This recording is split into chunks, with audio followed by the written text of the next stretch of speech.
There's something growing inside me. I can feel it moving beneath my skin at night, a slithering, alien presence that whispers in a language no human throat could produce. The doctors found nothing wrong. They said it was just nerves, trauma from my accident. But I saw how they looked at each other when they thought I wasn't watching. They're afraid of what I'm becoming. I need you to read this to the end. We've been friends too long for you to dismiss this as madness. By dawn, I'll either be dead or something else. Something wearing my face. So pour yourself another drink and listen carefully, because what happened to me in those caves is coming for this entire town next. And it knows your name too. I've been spelunking for 17 years. There's something about squeezing through the earth's forgotten veins that makes everything else in life feel insignificant. The crushing pressure of stone all around you, the absolute darkness, it strips away your humanity until you're nothing but a primal thing, crawling through the world's oldest nightmares. 2 weeks ago, I drove out to Ravenwood County to explore a site known only as the Whisperer. Most serious cavers avoided it. There were too many stories. Disappearances. Equipment failures. Hallucinations. But I built my reputation on conquering places others feared. What arrogant fucking hubris. The entrance was hidden behind the rotting remnants of the old McGregor estate, a place the locals called witch ground since the 1800s. The property had been abandoned for decades, the mansion reduced to blackened beams after a fire in '97 that killed the last owner. According to local legend, they never found his body. I had to machete my way through thorny undergrowth that seemed to grab at my clothing with an almost deliberate malice. The smell was wrong, not the earthy decay of normal forest floor, but something sweeter, sickly. Like overripe fruit just beginning to ferment. The sinkhole was smaller than I expected. Just a jagged mouth in the earth, rimmed with pale limestone that looked almost like teeth. A cold vapor drifted up from its depths, carrying that same cloying sweetness. I should have recognized the warning signs. The strange absence of insects near the entrance. The way my GPS kept glitching, the screen flickering between my actual location and somewhere in the middle of the Atlantic Ocean. The splitting headache that started the moment I stepped onto that cursed property. But I was Mason Thorne, the guy who descended into the crimson caverns of Venezuela without batting an eye. The spelunker who'd mapped the unexplored sections of Mammoth Cave when 3 others had refused. I geared up alone. No backup. No emergency contact. No witnesses. The descent started normally enough, a tight vertical shaft that opened into a series of interconnected chambers. My headlamp cut through darkness that seemed almost reluctant to retreat. The limestone formations were oddly smooth, polished like river stones despite there being no running water. The first sign something was truly wrong came when I reached the 3rd chamber. The walls were covered in a thin, translucent film that glistened wetly in my light. When I touched it with my gloved hand, it recoiled, pulled away from my fingers like the skin of something alive. I told myself it was just some rare form of cave slime. Some biological oddity. I kept going. The temperature dropped dramatically as I squeezed through a fissure barely wide enough for my shoulders. The rocks seemed to press against me with deliberate pressure, as if testing my resolve. My breathing echoed strangely, a hollow, wet sound that didn't match my normal respiration. Then I noticed it wasn't echoing at all. Something else was breathing with me. The sound grew louder as I followed a downward sloping tunnel. Not human breathing, more like the labored gasps of some massive, waterlogged beast. It seemed to come from the stone itself, vibrating through my body until I could feel it in my teeth, my sinuses, the marrow of my bones. I should have turned back. Every instinct screamed at me to retreat.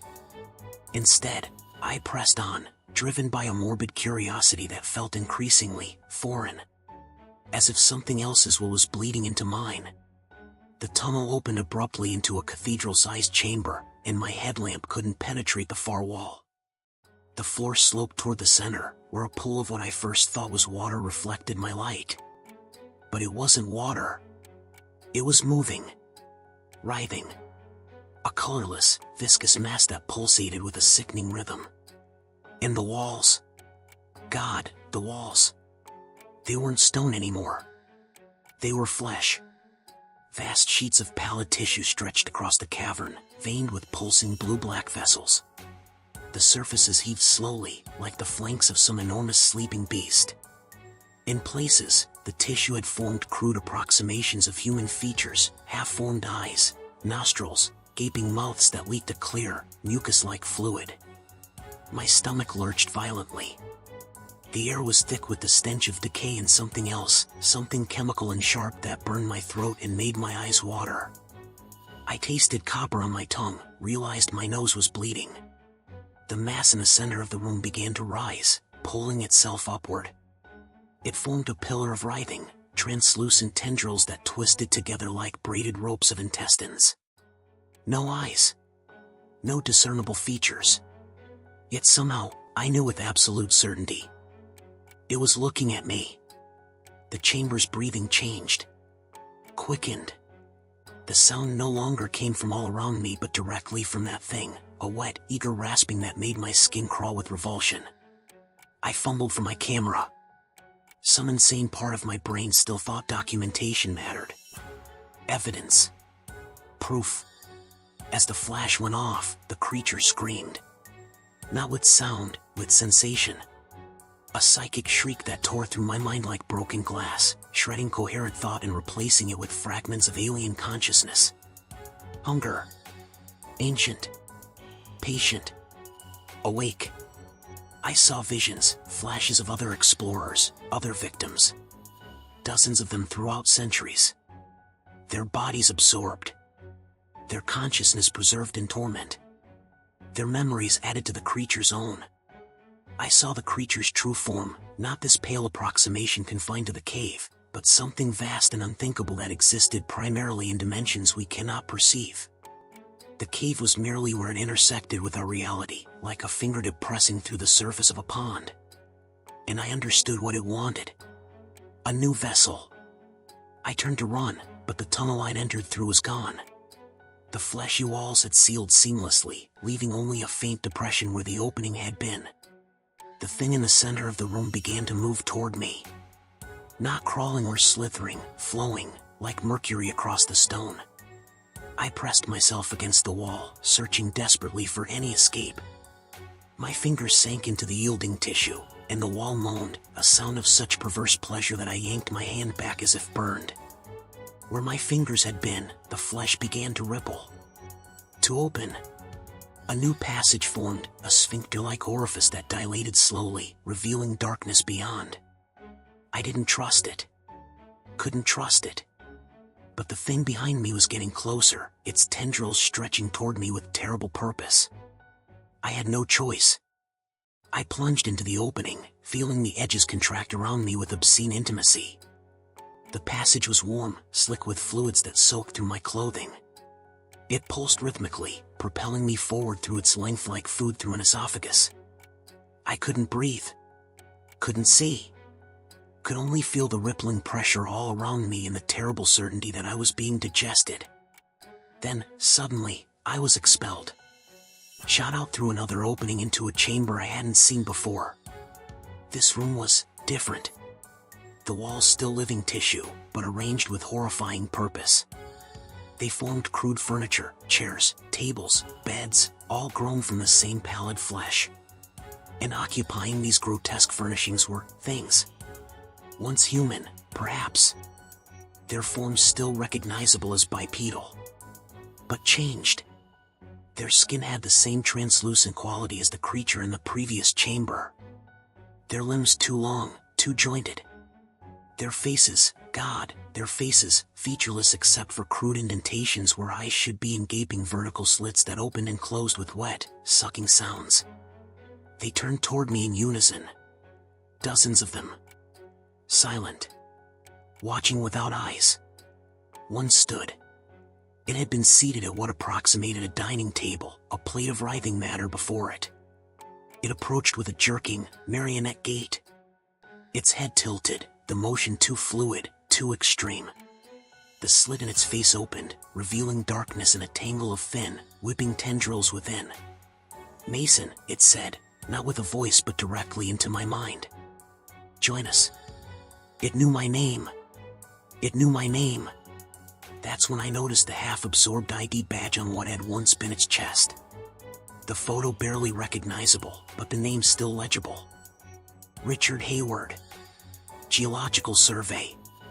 1976. Hayward. The famous spelunker who'd gone missing in this region 48 years ago. He wasn't dead. None of them were. The thing that had been Hayward reached for me with fingers that bent at impossible angles. Behind him, the others rose from their mockeries of human routine and began to approach. I backed away, fumbling for my climbing pick.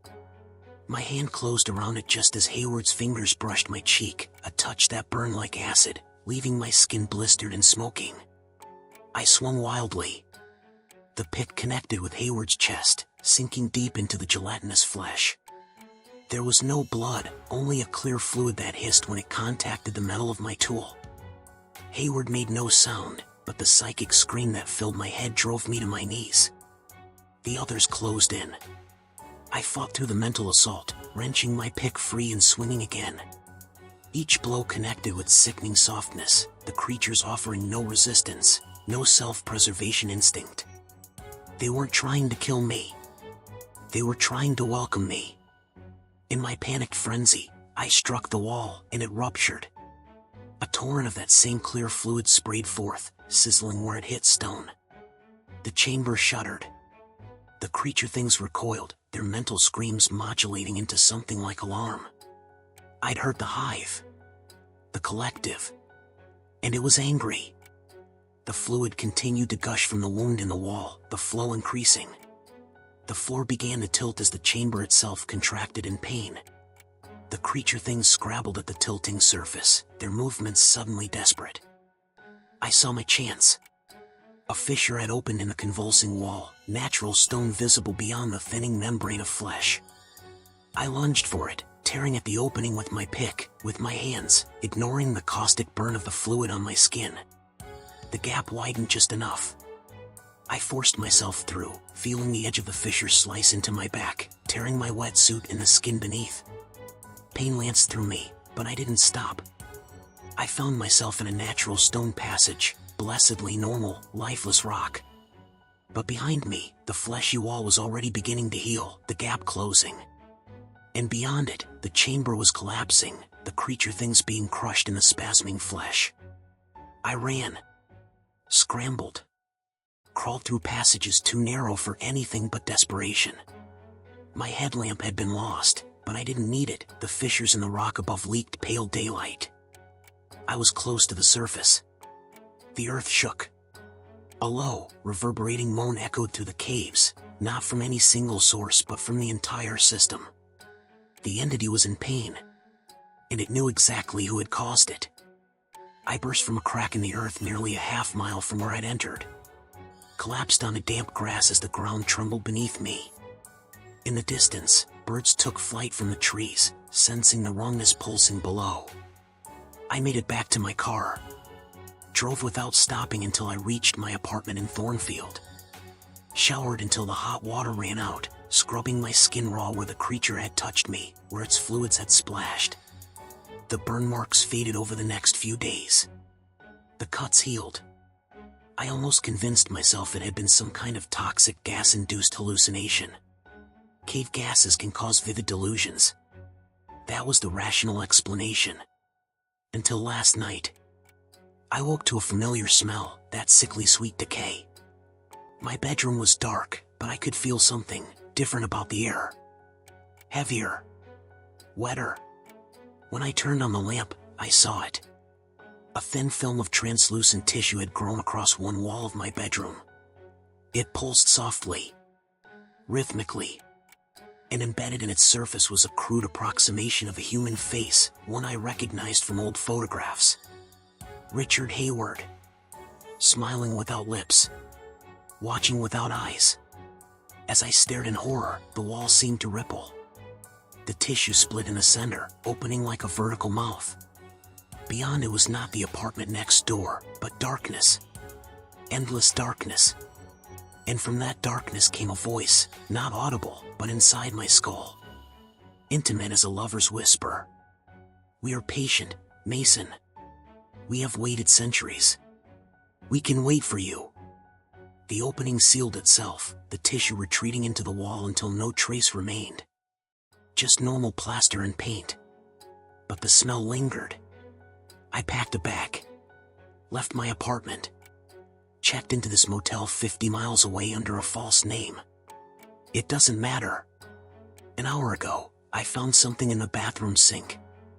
A single, translucent tendril, no thicker than a fishing line, wriggling up from the drain. When I tried to grab it, it retreated, but not before I felt its thoughts brush against mine. Anticipation. Hunger. Certainty. It knows where I am. It will always know. Because part of it is inside me now. A microscopic fragment left behind when it touched me. Growing. Spreading. I can feel it when I'm quiet, a second pulse beneath my own. A whisper of alien thoughts. We are patient, Mason. I don't know how much time I have before I'm not me anymore. Before I become like Hayward and the others. Another puppet for the thing in the cave. That's why I'm telling you this. So someone knows the truth. Stay away from Ravenwood County. Stay away from any place called the Whisperer. And if you see me after today, if I come to you smiling too widely, moving too smoothly, run. Because it won't be me anymore. I think I hear breathing coming from the wall now. A soft, wet sound. Getting closer. Have you had a similar experience? Feel free to share in the comments below. This story is purely fictional. Any resemblance to real events is purely coincidental. If you enjoyed this story, please like and leave a comment. Your support means the world to me.